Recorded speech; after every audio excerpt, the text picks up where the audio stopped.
out here metal detecting with the AT Pro today, and you are not going to believe what I just found. It gave a huge overload signal, but it was worth digging. Check it out.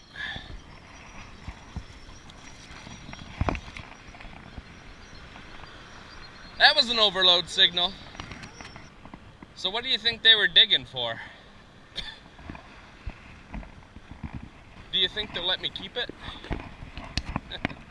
That's what you call a whoopsie daisy. Looks like that excavator is about 6 feet under. You might say he's a little sanded in. They were probably trying to free it and they both sank. Oh, that'll be fun.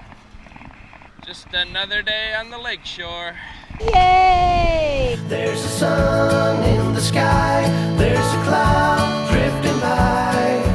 All kinds of birds make you wish you could fly. And in the distance I see someone waving at